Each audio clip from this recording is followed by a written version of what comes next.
အားလုံးမထမင်းစားကြပါအောင်လားလို့နော်ဟုတ်ကဲ့ဒီနေ့နေ့လည်စာလေးရတော့ကျွန်တော်ကဘိုးသီးနဲ့ကြက်ရိုးလေးနဲ့ချက်ပါတယ်လို့နော်ဟုတ်ကဲ့အားလုံးမဆွဲကြပါအောင်လားလို့နော်ဟုတ်ကဲ့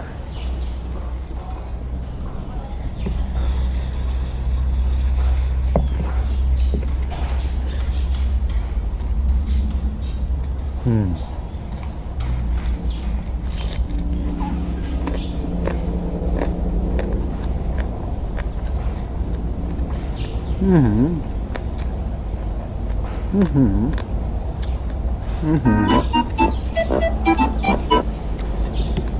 ါက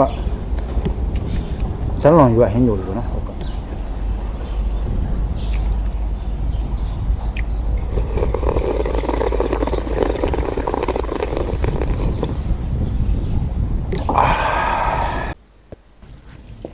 အားလုံးမစားကြပါအောင်လားလို့နော်ဟုတ်ကဲ့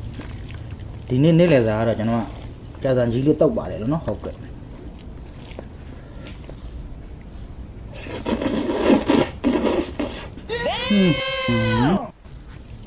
အားလုံးမစားကြပါအောင်လားလို့နော်ဟုတ်ကဲ့